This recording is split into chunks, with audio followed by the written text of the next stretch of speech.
नमस्कार, यो खबर भित्रको खबर हो र म सरोज पौडेल। दर्शकवृन्द, लघु वित्तको अवधारणा हाम्रै छिमेकी देशबाट आयो। विशेष गरी 2046 को राजनीतिक परिवर्तनपछि देशभर लघु वित्तहरू विस्तार भए। बङ्गलादेशमा नमुना योग्य बनेको यस कार्यक्रम हाम्रो देशमा फापेन।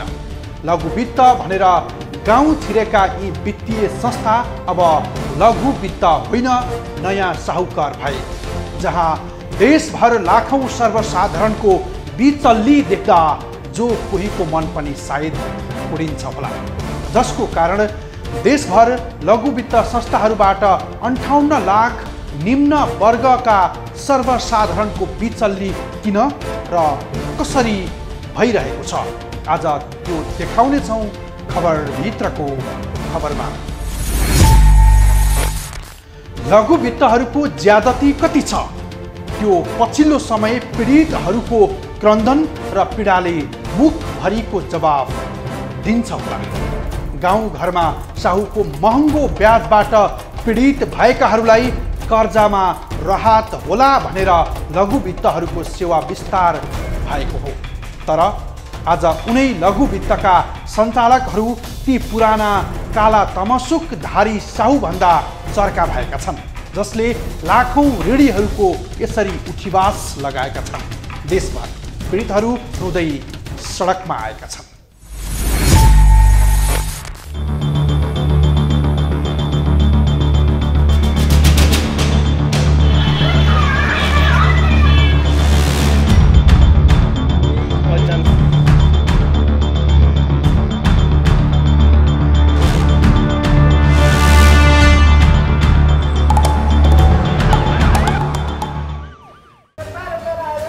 जिन्दगी सकियो, सकिएन लघु वित्तको ऋण। घरखेत गयो, परिवार नै भाँडियो, तर लघु वित्तहरूको ज्यादती उस्तै देशभर।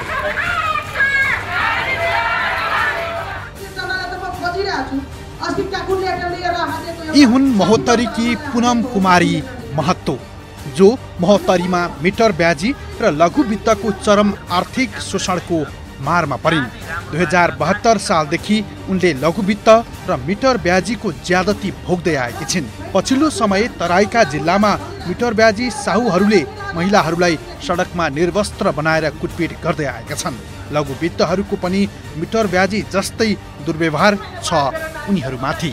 लघु वित्तको ज्यादतीबाट अजित भएकी पूनम कुमारी महतो महोत्तरीबाट राजधानी आइपुगेकी छिन्। उनले लघु वित्तका कर्मचारीहरू राति समेत घरमा गई शरीरमा थुक्ने शरीर व्यापार गरेर भए पनि ऋण तिर भन्दै यातना दिने गरेका छन्। किस्ता त तिर्न सकेको छैन। अब महाजनले पनि गाली गरिरहेछ। महाजनले चोक चौरामा सारी खोलेर पिट्छ दिदी बहिनीले। हाम्रो महान पत्रकारको बुढी शारदा गौरी सिंह दोलमालाई सारी खोलेर पिटेर राति 8 बजे रातिमा तमसुक 15 लाखको बनाएको छ। अनि त्यसपछि सर लघु वित्तको कारणले त्यस्तो भइरहेछ। महिलाहरूले के हुन्छ, गाउँमा बस्ने ठेगान छैन, गाउँमा बस्न पनि सकिरहेको छैन। त्यतिकै मिटर ब्याजले त्यति लघु वित्तले, किनभने लघु वित्त 9 बजे रातिसम्म सर बसिबस्छ चुलोको पछाडि भात पकाउने ठाउँमा। जिउमा थुक छ सर, भन्छ रोडमा किचाएर मर्यो भने मेरो ऋण सक्छ, फाँसी झुन्डेर मर, 20 दिन्छु किनेर खा, जिउ व्यापार गर। त्यो हामीहरू यो देशको नागरिक होइन? यो देशको बस्ने अधिकार हामीहरूको छैन? यस्तो यस्तो समस्या दिन्छ। टोयलेटमा थुनिदिन्छ, मेरो घरमा बस, म जे भन्छु त्यो गर। यो लघु वित्त संस्थाले कर्मचारी राखेको तानाशाही राखेको हो। यस्तो यस्तो दुःख दिने हो। गाउँघरको महिला दिदीबहिनीहरू कति गाउँ छोडेर भागिसकेछ। लु मानु हामीलाई छ त म दिन्छु, आज न भोलि म दिन्छु। गाउँको एउटा साथै मुसलमान समुदाय छ, उसको सुकुम्बासी छ, त्यसलाई 10-10 वर्ष बैंकमा पैसा राखेर पैसा दिएछ भने त्यो महिना कहाँबाट तिर्छ? हामीहरूलाई पनि इज्जत छ नि सर। छैन भने त भनिदिनु पर्यो। यो देशको सत्तामा बस्नुभएको मान्छेहरूलाई लघु वित्तका हाकिमहरूले तपाईँहरूलाई बस्न अधिकार छैन, यहाँबाट जानु। यिनी अर्की पात्र हुन् सिराहाकी सुनिता विश्वकर्मा, जो लघु वित्तको ज्यादतीले राजधानी आइपुगिन्। लघु वित्तहरूले गाउँमै बस्न खान नदिएपछि न्यायका लागि भन्दै उनी राजधानी आएकी हुन्। उनी जस्तै सयौं पीडितहरूको प्रतिनिधित्व गर्दै राजधानीमा जुटेका छन्।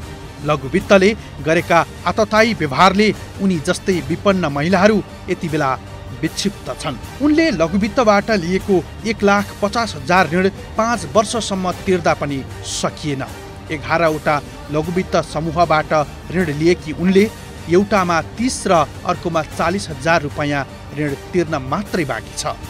तर लघु वित्तले 1 लाख नै बाँकी रहेको भन्दै तत्काल तिर्न दबाब दिँदै आएको उनी भन्छन्। लघु वित्तका कर्मचारीहरू ऋण उठाउनको लागि बिहान 10 बजेदेखि बेलुका 10 बजेसम्म घरमा धरना दिने गरेका छन्। लघु वित्तको ज्यादतीबाट लखिटिएकी अर्की पात्र हुन् रौतहटकी दिल्ली कुमारी कार्की। यिनी पनि उनै लघु वित्तहरूकै चरको ब्याजबाटै पीडित भएकी हुन्। लघु वित्तकै कारण उठीवास लागेपछि यिनी यति बेला न्यायको याचना गर्दैछिन्। गाउँमा लघु वित्तले बस्न खान नदिएपछि न्याय देऊ भन्दै राजधानीमा आइपुगेकी हुन्। मिटर ब्याजीले फसायो, त्यसबाट मुक्ति पाउन लघु वित्तसँगै कारोबार गरे। यसले त झनै पीडित बनायो। रुँदै उनले भनिन्, लघु वित्तकै कारण यति बेला सुकुम्बासी जस्तै भए अहिले। अब श्री सम्पत्ति केही नरहेपछि हामी कहाँ जाउँ, यही भन्दै आफ्नो पीडा पोख्छिन् लघु वित्त पीडित दिल्ली कुमारी कार्की। महिनाको 1 लाख निकाल्दाखेरि 12,000 तिर्दाखेरि 12 जहिले जति तिर्दाखेरि उहाँहरूको नसकिने सबै छ। अब फरवार्ड छ, फरवार्ड अनि मेरो माइक्रो अनि मिथिला अनि त्यसपछि गएर तपाईँको डिप्रोस अनि त्यसपछि गरिबी सानो किसान यस्तो यस्तो बसेर मैले लिएको छु। लिएर उहाँहरूलाई तिरेँ अनि अहिले तिर्यो अनि फेरि 2 महिनापछि ल भनौँ न अब त्यो ब्याज साउ घट्छ कि भने होइन तपाईँको त त्यति नै लाग्छ भनिदिनुहुन्छ। अनि त्यस्तो गर्दा त मेरो त केही पनि छैन। त्यो भएपछि बारम्बार घरमा आउने टर्चर गर्ने, ऋणीहरूले टर्चर गर्ने। मैले गाउँबाट पनि निकालेर मैले उहाँहरूलाई तिरेँ। तिर्दा पनि लास्टमा घरमा चिज गर्दा गर्दा अहिले 3 महिना भयो मेरो 11 वर्षको सुसाइड गरेको छ। अहिले म बाध्यताले म यस्तो ठाउँमा आउनु पऱ्यो। अहिले 10,000को भाडा बोलेर मैले मेरो छोरो पढाएर बस्नु अहिले घरमा छैन। म सबै मेरो सर्वस्व लुटिसकेको। 2 महिना भयो मेरो नानीले सुसाइड गरेको। 12 आएर 11 वर्षको नानी मैले बिताउनु पर्छ।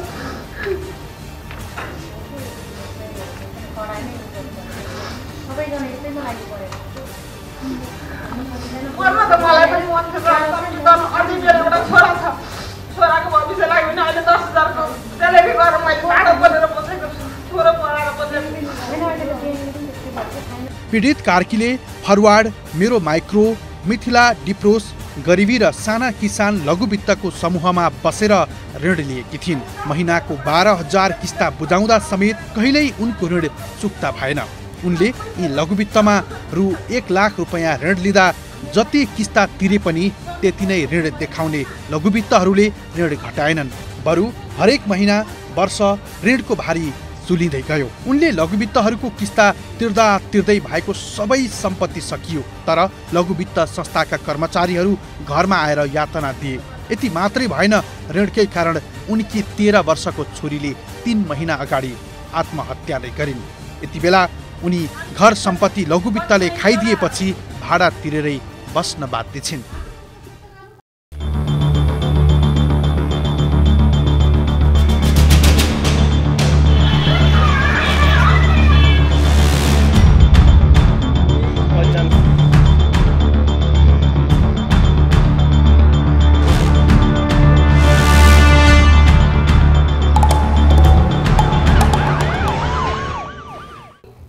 रौतहटकी दिल्ली कुमारी महत्त्वको मात्रै होइन यो पीडा, अन्य यस्तै विपन्न महिलाहरूको हालत पनि उस्तै छ। राजधानीमै बसेर सानोतिनो कर्जा लघु वित्तसँग काटेर व्यवसाय गर्दै आएकी कमला मोक्तानको पनि हालत उस्तै छ। उनलाई पनि लघु वित्तहरूले सुरुमा आफैले समूह बनाएर ऋण दिने गरे।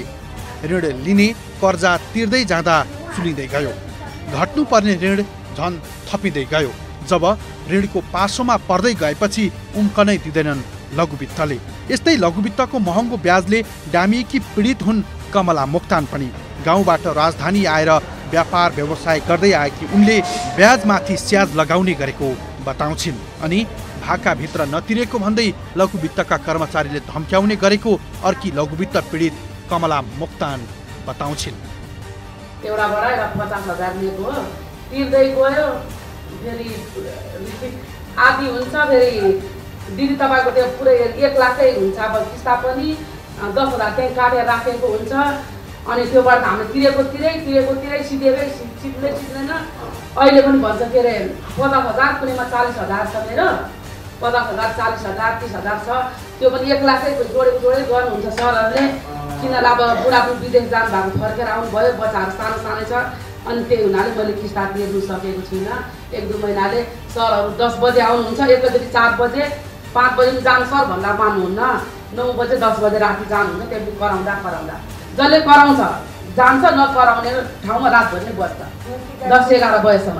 अहिले त भैँसी पनि छैन, गाई पनि छैन, अलि सुन लगाएको त्यो पनि छैन, केही नै छैन, रित्तै छ। म चाहिँ 12 महिनासम्म तिर्छु हामी। 12 महिनाको फेरि अलिकति 1-2 किस्ता बुझ्यो भएन भने रिनो गरिदिनुहुन्छ। रिनोबाट फेरि नयाँ ऋण चल्नु पऱ्यो, नयाँ ऋणको फेरि 2 वर्षै बनाइदिनुहुन्छ। अनि त्यो भएर हामी तिर्दा अति नै भइसक्यो सर। हामीले त अब तिर्नै नसक्ने स्थिति आयो। बुढाको विदेश जानुभएको, विदेशबाट बुढाले आउनुभयो, अब बच्चाहरू सानै छ, गाई बाख्रा पनि बिक्यो, अब केही नै छैन मेरो घर। कुटुम्बवासी नै म त भइसक्यो। महिना 12,000 रुपियाँ गरेर तिर्नुपर्दैछ। अनि सर हामीलाई निकाल्दिन अहिले पैसा, त्यहाँबाट 5,000 10,000 भन्यो भने छैन तपाईँको बचत कहाँबाट हुन्छ? 4,000 रुपियाँ हामीले राख्छु बचत, सेवा शुल्क भन्छ, बिमा भन्छ, त्यहाँ 10,000 11,000 काटेर राख्नुहुन्छ सरहरूले। सरकारी तथ्याङ्क अनुसार देशभर लघुवित्तबाट ऋण लिने ऋणी 33 लाख बढी छन्। ब्याजमाथि स्याज, सेवा शुल्क लगायत उपरिमाथि थुपरी लगाएर विपन्नहरूसँग लघुवित्तहरूले पैसा असुल्छन्। यस्तै विपन्नहरूको घर खेत असुलेर भए पनि लघुवित्तहरू मालामाल भएका छन्। ऋणीहरू जब लघुवित्तको ऋणको पासोमा पर्छन् तबदेखि उनीहरूको घर सम्पत्ति नै सकिन्छ र अन्तमा सुकुम्बासी बन्न बाध्य हुन्छन्।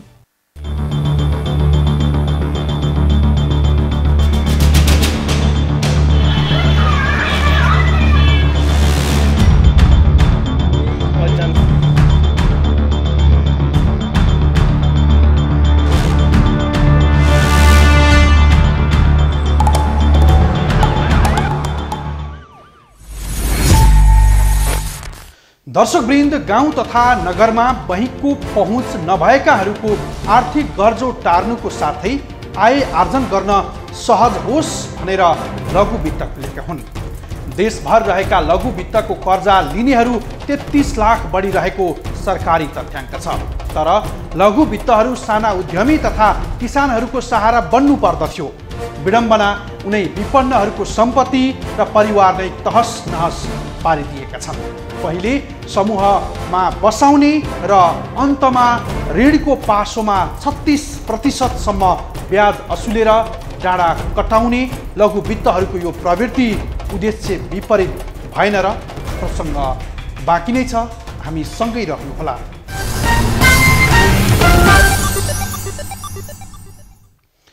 दर्शकवृन्द, सुन्दै कहाली लाग्दो दृष्टान्त छ। लघुवित्तकै कारण आत्महत्याको बाटो रोज्नेहरूको सङ्ख्या धेरै छ। उनीहरू उद्यम व्यवसाय गरेर खाने अवस्था पनि नभएपछि मृत्यु नै रोजे उनीहरूले, जुन यो राज्यका लागि लज्जाको विषय हो। आफ्नै जनता सीमित पुँजीपतिहरूको पैसाकै कारण मारिरहँदा मौन रहँदै आयो। यो राज्य गरिबी र विपन्नको नाउँमा राजनीतिक व्यापार गरेका दलहरूले बेपरवाह गरे, जसको परिणाम अब राज्यले नै ठेक्न नसक्ने गरी सतहमै आएको छ। लघुवित्तकै कारण घरखेत डुबाएका र आत्महत्याको बाटो रोज्नेहरूको अवस्था यस्तो भयानक छ।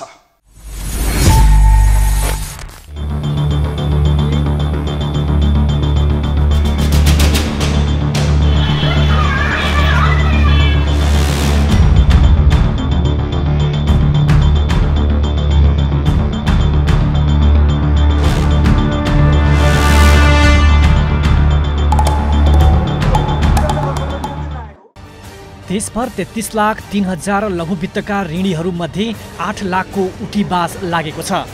लघु वित्तको ज्यादतीको यस्तो भयावहको गाउँ गाउँमा भइरहँदा राज्य मौन रहँदै आयो। अति भएपछि खती हुन्छ भने जस्तै लघु वित्तको ज्यादती विरुद्ध देशभर आन्दोलन सुरु भइसकेको छ। बैंक तथा वित्तीय संस्थाहरूको हदैसम्मको ज्यादती विरुद्ध सडक मात्रै तातेको छैन, संसद पनि उस्तै गरी गरमाएको छ। बुधबार प्रतिनिधि सभाको बैठकमा कांग्रेस सांसद गगन कुमार थापाले लघु वित्त संस्थाहरूले नाफाका लागि जे पनि गर्ने गरेको टिप्पणी गरे। लघु वित्तको यो मनपरीलाई राष्ट्र बैंकले नजरअन्दाज गरेकाले समस्या विकराल बनेको सांसद थापाले दाबी गर्छन्। अति न्यून आय भएका गरिबीको आहालबाट निकाल्नको लागि काम होला भनेको कैयन लघु वित्त संस्थाको कारणले गर्दा गरिबहरू थला पर्न नसक्ने गरिकन थला पर्न बाध्य भएका छन्। अनुचित नाफा कमाउनको लागि जे पनि गर्ने लघु वित्त संस्था, तत्कालको गर्जो टार्नको लागि जहाँबाट जस्तो भए पनि ऋण लिने ग्राहकहरू, अनि अनुमति दिँदै गर्दाखेरि हात फैलाउने तर सुपरिवेक्षण गर्दै गर्दा मुठी कस्ने राष्ट्र ब्याङ्क, यही कारणले गर्दा लघु वित्तको यो सङ्कट देखिएको। अत साँच्चीकै मर्कामा परेकाहरूको निम्ति राहतका लागि चाहे त्यो CSR फन्ड होस्, चाहे त्यो क्लाइन्ट प्रोटेक्सन फन्ड जो ब्याङ्क र वित्तीय संस्थाहरूसँग छ, त्यो फन्डको प्रयोग गर्ने, बदनियतका साथ काम गर्ने लघु वित्त संस्थाहरूलाई कारवाही गर्ने र एउटा ऋणीले एउटा मात्रै संस्थाबाट ऋण लिन पाउने यो प्रावधान थपेर राष्ट्र ब्याङ्कको निर्देशिकाको प्रभावकारी कार्यान्वयन गर्ने, सुपरिवेक्षण गर्ने कामलाई तल्लो तहसम्म लिएर जाने र वित्तीय साक्षरतालाई स्थानीय सरकारको साझेदारीमा तल्लो तहसम्म लिएर जाने यो कामहरू राष्ट्र ब्याङ्कले तत्काल गरोस्। अहिले पूर्व मेचीदेखि पश्चिम महाकालीसम्म नै सङ्घर्ष समिति बनाएर एउटा समूहले लघु वित्त वित्तीय संस्था विरुद्ध आन्दोलन छेडिरहेको छ। गाउँका सोझा सिधा जनतालाई लगानीको नाममा ऋणको भारी बोकाउने र चक्रीय ब्याजमा फसाउने गरेको हजारौं गरिब किसान निमुखाहरू घरबार छाड्न बाध्य भएका मात्रै छैनन्, संयौंले आत्महत्याको बाटो रोज्नु परेको छ। प्रहरी तथ्याङ्क अनुसार अहिलेसम्म लघु वित्तका कारण 1300 बढीले आत्महत्याको बाटो रोज्न बाध्य भए। यिनै लघु वित्तकै कारण झुन्डिएर मर्ने अवस्था भएको दर्दनाक कहानी सुनाउँछिन् बाँके खजुराका शान्ति कुमारी धौलाकोटी। ठुलो खाल्डोमा पारिदियो कि हामीलाई कतिपयलाई त विदेशी पनि भागेर विदेशिलो पनि बनाइदियो है, कतिले झुन्डेर मर्ने अवस्था पनि बनाइदियो कि हामीलाई घर छोडेर तरास भएर भाग्ने अवस्था पनि। मैले लिएर आएको 50,000 थियो, कसै मेरो साथीहरूले कसैले 1.5 लाख कसैले 2 लाख ल्याउनु भएको थियो है। उसले के लोभ लालच देखायो भने हामीलाई तपाईँहरूलाई 7 लाख दिन्छु, एउटै समूहमा बसाल दिन्छु, तपाईँहरूलाई गराउँछु, तपाईँहरूले चुक्ता पार्नु, 3 दिनभित्रमा हामी दिन्छौँ 7 लाख, एउटै किस्ता गराइदिन्छु, 15,000 किस्ता मात्रै बनाइदिन्छु भनेर हामीलाई लोभ लालच दियो। हामीले कसैले चेक राखेर लिएर आउनुभयो, कसैले बिहेको पैसा लिएर आउनुभयो। मेरो एउटा भान्जीको बिहे थियो, भान्जीको बिहेको पैसा ल्याएर मैले उसलाई दिएँ, अहिले उसले म दिन सक्दिनँ भनेर हामीलाई यस्तो नराम्रो, हामीलाई दिनरात त्यो कुराबाट टर्चर आएको छ। त्यो पैसा हामीले तिर्न नसक्नाले 3 जना त विदेश भागेर जानुभयो है। हामी त झुन्डेर मर्ने अवस्था पनि भइसकेको थियौँ कि सर। संस्था छ, त्यो संस्थालाई मैले 2-3 चोटि फोन गरेँ, 2-3 चोटि फोन गरेर भन्दाखेरि तपाईँले मिटर ब्याज लिएर आउनुहोस्, कसैको चेक राखेर लिएर आउनुहोस्, कसैको बिहेबाट लिएर आउनुहोस्, सिर्फ 3 दिनको लागि त हो दिदी, तपाईँहरूले हामीले खाल्टोबाट उकाल्छौँ भनेर भन्दाखेरि हामी वहीँ अफिसमा गएर भेट्दाखेरि त्यो भन्नुभयो सर हजुरले भन्दाखेरि मैले भनिनँ भन्यो कि उसले। पहिलो त लघु वित्त संस्थाहरूमा कम्पनी ऐन 2048 अनुसार दर्ता गरेर गाउँ गाउँमा पठाउनु नै गलत थियो।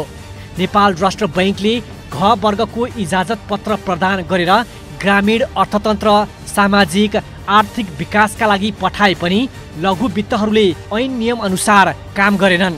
बरु राष्ट्र बैंकको ऐन नियम निर्देशिकाहरूलाई बाकसमा थन्काएर गरिबबाट पैसा असुल्ने काम मात्रै गरे। यता कर्जा लिने पनि ऋण लिएर उत्पादनशील क्षेत्रमा भन्दा पनि अनुत्पादन क्षेत्रमा खर्च गरे।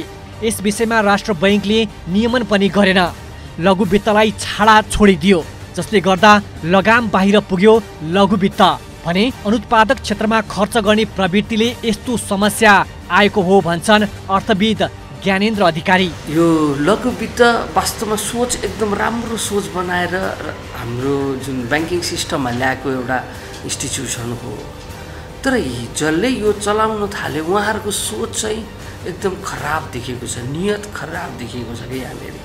र यदि हामीले वास्तवमा यो चाहिँ गरिब जनताको लागि हो भन्ने सोच बनाएर हामी जाने हो भने प्रफिटको पनि एउटा मिनिमम एउटा त्यसको पनि लिमिटेसन हुन्छ। कति पर्सेन्ट प्रफिट लिने, कति पर्सेन्टमा जाने। हामी नेट इन्ट्रेस्टलाई मात्र प्रफिटको मार्जिन देखाउँछ, तर अरू लिएको हामीले जुन ग्रस इन्ट्रेस्टमा लिएका सर्भिस चार्जदेखि लिएर अरू जुन चार्जहरू छ त्यसलाई हामी क्यालकुलेसन गर्दैन। तर समग्रमा क्यालकुलेसन गरेर चाहिँ अब नेट इन्ट्रेस्ट म्याक्सिमम 20% भन्दा बढी नलिने गरी उहाँहरूको जस्तो कुनै डिपोजिटमा 5%मा डिपोजिट उहाँहरूले लिनुहुन्छ भने त्यसको समग्रमा आफ्नो कस्टिङ जति जोडेर त्यसमा 20% भन्दा प्रफिट नराखिकन चाहिँ यदि ब्याङ्किङ क्षेत्रमा अथवा माइक्रो फाइनेन्सले लोन दिने हो भने मलाई लाग्छ आजको यस्तो अवस्था आउँदैन। र दोस्रो नम्बर कुरा, लोन दिँदा चाहिँ वास्तवमा उत्पादनशील क्षेत्रमा दिनु पर्यो, नत्र पनि लोन दिने एकातिर छ। बाख्रा पालनको लागि लोन दिएको छ, कुखुरा पालनको लागि लोन दिएको छ, तर त्यो पैसा लगेर छोरीको बिहा गरेको छ, छोराको बिहा गरेको छ, व्रतबन्ध गरेको छ। यो खालका सामाजिक कामले गर्दा यो त अनप्रोडक्टिभमा भयो अनि कस्टमर डेट ट्र्यापमा पर्छ, तिर्न सक्दैन कि। भन्न खोजेको रियल प्रोडक्टिभ सेक्टरमा यदि हामीले लोन दिने हो भने चाहिँ पक्का पनि यो चाहिँ सबैभन्दा राम्रो पार्ट हुन्छ, तिर्न सकिन्छ उत्पादनशील क्षेत्रमा भयो। देशभर लघुवित्त संस्थामा 58,60,000 मानिसको प्रत्यक्ष रूपमा आबद्धता छ, जसमध्ये 33,03,000 त ऋणीहरू मात्रै छन्। 58,60,000 नै लघुवित्तको आर्थिक शोषणको चेपुगामा परेका छन्। ऋणी मात्र होइन, बचतकर्ताको अवस्था पनि सुखद छैन। लघुवित्तहरूको ज्यादती यतिसम्म छ कि जहाँ उनीहरूले सर्वसाधारण जनतालाई जबरजस्त ऋणको भारी बोकाएका छन्।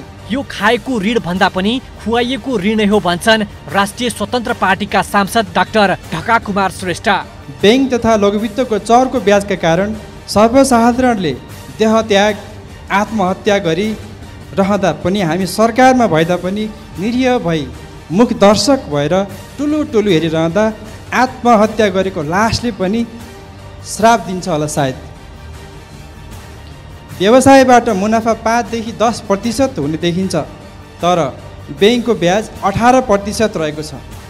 बाँकी 8% रकम एउटा साधारण किसान होस् या साना उद्यमी होस् कसरी तिर्न सक्छ? यो मेरो प्रश्न छ।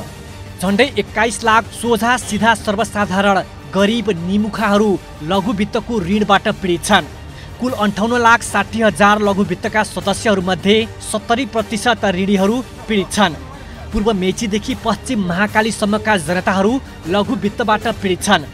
8 लाखको हाराहारीमा ऋणीहरू घर छाडेर भाग्ने स्थिति छ भने हालसम्म 1300 बढीले आत्महत्या गर्नु चान्चुने विषय पक्कै होइन। राष्ट्र बैंकले तोकेको नियमअनुसार निर्देशिका अनुसार चलेका भए अहिलेको समस्या आउने थिएन। तर लघुवित्तहरूले गरिब सोझा साधा जनतालाई ऋणको भारी मात्र बोकाउने काम गरे, यतिसम्म कि एउटै व्यक्तिलाई 39वटा संस्थाले कर्जा लगानी गरेको पाइएको छ। नियमनकारी के वित्तीय अनुशासन कायम हुन्छ त? लघुवित्तका सञ्चालकहरू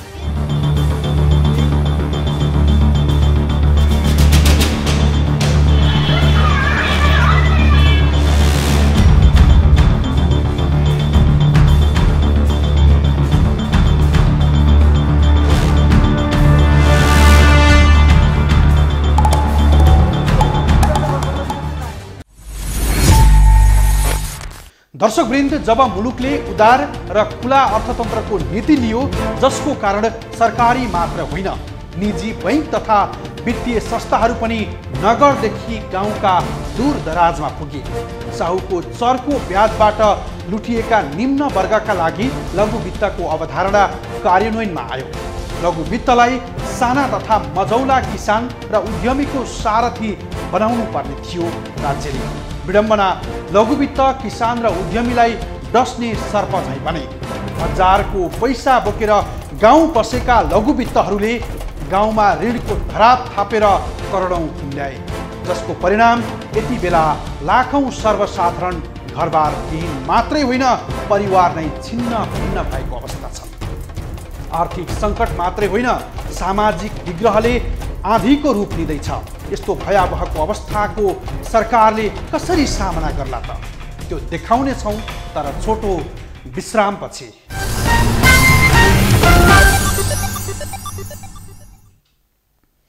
दर्शकवृन्द, लघुवित्त कार्यक्रमको उद्देश्य त्यो होइन जो उनीहरू गरिरहेका छन्। राष्ट्र बैंकको नीति र निर्देशन विपरीत उनीहरूले पैसा असुलेका छन्। निम्न वर्गको घर सम्पत्ति सबै गुम्ने गरी उनीहरूको यही प्रवृत्तिगत स्वार्थले लघु वित्त बदनाम भएका छन्। केही सीमित समूहले पैसा कुम्ल्याए पनि समग्र लघु वित्तहरू नयाँ काला तमसुकधारी साहु बनेका छन्। उनीहरूको नयाँ सामन्ती प्रवृत्तिको विषयमा सिंहदरबारले पनि सुनेको छ। लघु वित्तले गरेको यो ज्यादती के समाधान गर्ला त सिंहदरबारले?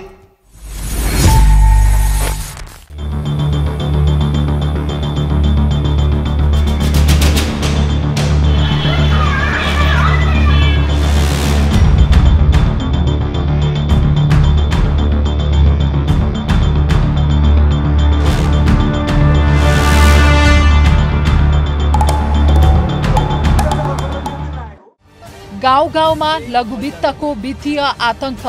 नेपालमा लघुवित्त कार्यक्रम असफल। 58 लाख बढी मानिसको जब बिचल्ली भयो तब यो राज्यको कानमा बतास चल्यो। 30 वर्षभन्दा बढीदेखि यी लघुवित्तले गाउँ-गाउँमा गरेको यो ज्यादतीप्रति कसैको आँखा खुलेन। अति भए खती भने झै लघुवित्तहरूको ज्यादतीले उनीहरूले सडकदेखि सञ्जालमा आवाज उठाइरहेका छन्। बैंक तथा वित्तीय संस्थाको नियमन गर्ने निकाय राष्ट्र बैंक हो, तर राष्ट्र बैंक भने यति धेरै वर्ष कानमा तेल हालेर बस्यो, जसको कारण सेवाग्राहीको यो हालत भएको हो।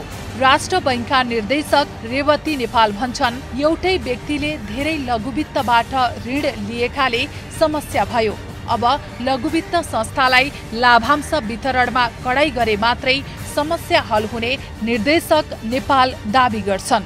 संस्थाहरू स्वशासित संस्थाहरू हुन्। धेरै खालको रेगुलेट भरसाले पनि कुरा गर्नुभयो।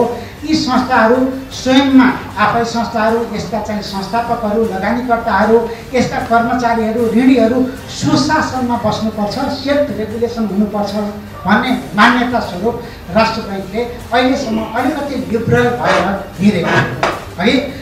एकजना पनि एउटा मात्रै लघुवित्तले 15% भन्दा ब्याज बढी ल्याएछ भनेदेखि डाइरेक्ट हामीलाई रिपोर्टिङ गर्नुहोस्, हामी त्यसलाई चाहिँ तत्कालै कारवाही गर्छौँ। सेवा शुल्कको नाममा केही कुराहरू चाहिँ लघुवित्त संस्थाहरूले अलिकति विगतमा थोरै कमजोरीहरू गरेर राष्ट्र बैंकले एक गरेर फाइन्ड आउट गरेर चाहिँ फिर्ताको लागि चाहिँ दिइसकेका छ। यहाँनिर चाहिँ संस्थाहरू बढी भए, ब्रान्चिङहरू बढी भए भन्ने कुराहरू निश्चितै रूपमा हुनसक्छ। तर ती कुराहरू चाहिँ अब के भयो भनेदेखि त्यसलाई करेक्सन गरेर जाने हो कि एकैचोटि बन्द गर्ने भन्ने कुराहरू चाहिँ हामीले सोच्दै नसोचौँ, त्यो गर्ने हुँदैन। त्यसले चाहिँ ठुलो खालको चाहिँ एचिभमेन्टलाई मार्छ। हामी फेरि धेरै वर्ष पछाडि फर्किन्छौँ। पछिल्लो चरणहरूमा हाम्रा केही लघुवित्त संस्थाहरू, म धेरै भन्दिनँ, केही 5-10% लघुवित्तहरू चाहिँ डिपार्चर भएका हुन्। यिनीहरूलाई अलिकति करेक्सन गर्नुपर्छ। मोर कमर्सियलाइजेसन भएको छ। केही सेयरका खेलाडीहरू यसमा बसेर बिगाएका छन्। त्यसमा राष्ट्र बैंक सहमत छ। राष्ट्र बैंक सहमत छ। यसलाई कसरी हामीले अघि मनिरामजीले पनि कुरा ल्याउनुभयो, कम्पनी ऐनमा दर्ता गर्ने कुरा, मोडालिटीका कुराहरू, पब्लिकमा चाहिँ सेयर फ्लोट गर्दाखेरि आफ्ना ऋणी सदस्यहरूलाई चाहिँ डेलिभरी गर्ने कुराहरू, लाभांशमा बन्देजका कुराहरू दीर्घकालीन पोलिसी दिनैपर्छ, अनि मात्रै हामी सुध्रियो। लघुवित्तको यो मनपरी रोकिनुपर्ने निर्देशन दिएका राष्ट्र बैंकका निर्देशक नेपालले आगामी दिनमा कसरी समस्याको हल गर्छन् त्यो हेर्न केही समय त कुर्नै पर्ला। यति मात्र होइन, सेवा शुल्क बापत असुलिएको 1 अर्ब 60 करोड रकम फिर्ता पनि लघुवित्तले गर्नुपर्नेछ। लघुवित्तका सञ्चालकहरू भने नियमन नभएको विषयमा मुख खोल्दैनन्, बरु उनीहरू लघुवित्त जथाभावी खोल्न दिनुले समस्या भएको दाबी गर्छन्। लघुवित्त एसोसिएसन नेपालका अध्यक्ष जगत पोखरेल भन्छन्, धेरै माइक्रो फाइनान्स भएकाले समस्या आयो। अहिले माइक्रो फाइनान्सबाट कारोबार गर्ने पैसा दिने त्यो मिटर ब्याजको कुरा छोड्नुहोस्। मलाई लाग्छ मिटर ब्याजले धेरै तनाव दिएको कुराहरू सुनेका थियौँ। ब्याङ्कहरू नगएको ठाउँमा ब्याङ्क पुग्छ भन्ने हामीले सुनेका थियौँ, बुझेका थियौँ। तर अहिले आएर हामी धेरै माइक्रो फाइनान्स भएको कारणले हो या हामीले धेरै सुविधा पाएर हो अहिले जुन समस्याहरू आएको छ। यसलाई हामीले मात्र हामी सबै मिलेर डोलेन्जीले चाहिँ भन्नुभयो समस्याहरूलाई हल गरौँ। मलाई लाग्छ राष्ट्र बैंकले लगाएको क्याड जुन जहाँनिर छ क्याड त्यो छ, त्योभन्दा तलमाथि हामी गर्दैनौँ। यदि गरेका छौँ भने हामी कारवाही गर्नुपर्छ। त्यसमा कतिजना हाम्रो कर्मचारीले कारवाही खानु भएको छ, होइन पैसा चलाइनु भएको छ, नचलाएको म भन्दिनँ, त्यसलाई चाहिँ हामीले कारवाही पनि गर्नुपर्छ। कतिजना महिला 16 साल महिलाहरूलाई समेटेर पैसा चलाइदिएको महिलाहरू पनि हुन्छ। त्यस्तो एक्जाम्पल पनि हामीसँग छ। त्यसले चाहिँ म पब्लिस गर्न चाहन्न। तर राष्ट्र ब्याङ्कबाट स्वीकृति दिइसकेपछि राष्ट्र ब्याङ्कको लाइनभन्दा दायाँ गरिसक्दा हामीलाई कारबाही राष्ट्र ब्याङ्कले गर्छ। त्यसपछि त्यो कारबाही सबैभन्दा ठुलो कारबाही हो। तर पनि फेरि थोरै मेरो पनि अनुरोध के भन्दा माइक्रो फाइनेन्सहरू ब्याङ्कलाई वित्तीय संस्थाको एक ठाउँमा ब्याङ्क पुग्छ, माइक्रो फाइनेन्स पुग्छ, त्यहाँ समूह बनाएर दिन्छ। त्यहाँ अब अहिले भरत सरले भन्नुभयो अब थोरै मोडल चेन्ज गरिदियो कि भन्ने कुरा पनि गर्नुभयो। अस्ति हामी अर्थमन्त्रालयमा कुरा छलफल पनि भएको छ कसरी सरल र सहज तरिकाले पहुँच पुऱ्याउन सकिन्छ र उनीहरूको अब हामीले लगानी गरेको पैसा उत्पादनमा लगानी गरेर बजारमा व्यवस्थापन कसरी गर्न सकिन्छ भन्नेतिर हामी लगानीकर्ताहरू हामी सोचेका छौँ। हाम्रै छिमेकी देश बांग्लादेशबाट आएको हो लघु वित्तको अवधारणा। यो अवधारणा बांग्लादेशमा सफल भएको थियो। यस अवधारणा बांग्लादेशमा कार्यान्वयन गराउने प्रोफेसर मोहम्मद युनुस थिए। उनै युनुसले लघुवित्त क्षेत्रमा गरेको रूपान्तरणकारी कामका लागि नोबेल शान्ति पुरस्कार पाएका थिए। उनले लघुवित्त कार्यक्रम मार्फत गरिबी निवारण गरी रोजगारी सृजनामा पुर्याएको योगदान स्वरूप उनलाई नोबेल शान्ति पुरस्कारबाट सम्मान गरिएको थियो। बांग्लादेशमा उदाहरणीय कार्य गरेको भन्दै उच्च सम्मान पाएको लघुवित्त कार्यक्रम नेपालमा भने नागरिकलाई ऋणको पासो बन्यो, जहाँ सर्वसाधारणको घरखेत मात्रै डुबेको छैन, आत्महत्या गर्न विवश भएका छन्।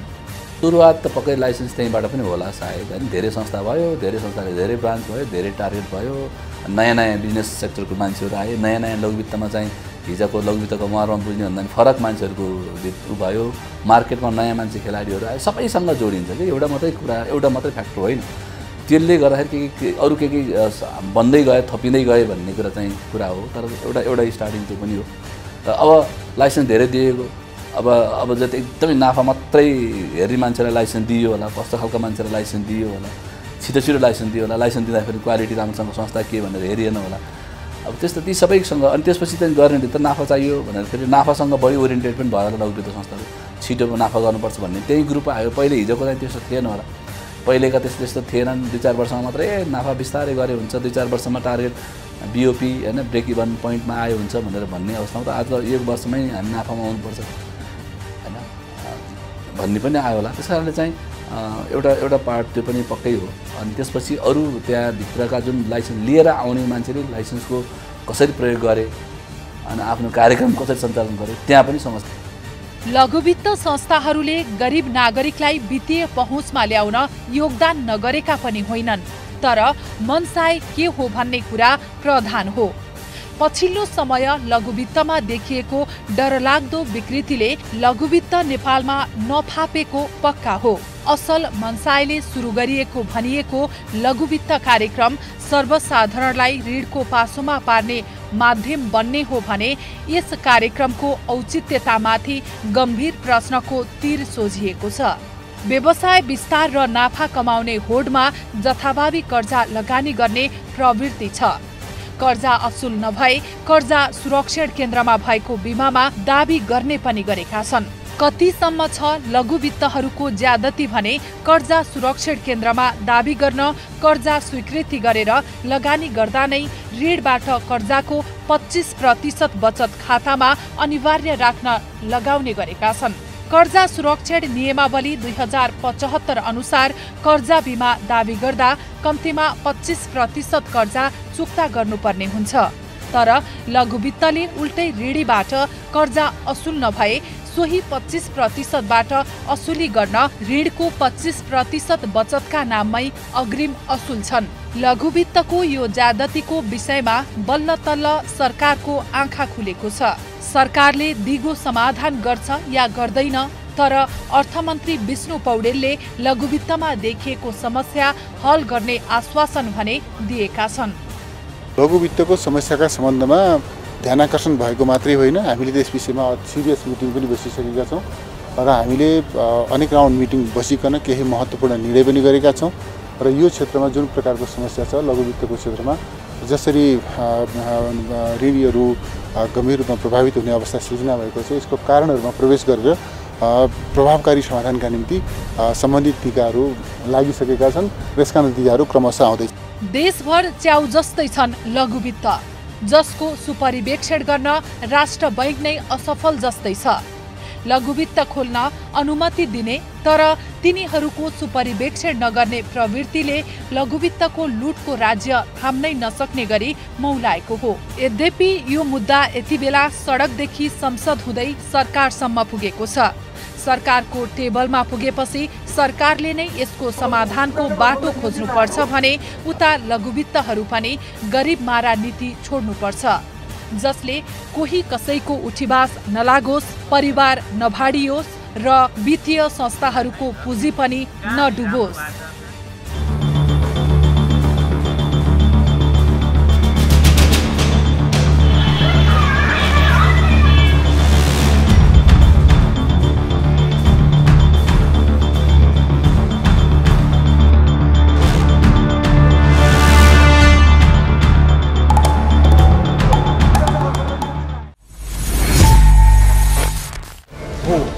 लघुवित्तबाट 10,000 रुपैयाँ ऋण लिँदा उनीहरूले बिमा, सेवा शुल्क र बचत शीर्षक आदिमा 2,000 रुपैयाँ बढी दिने गरेको पाइएको छ।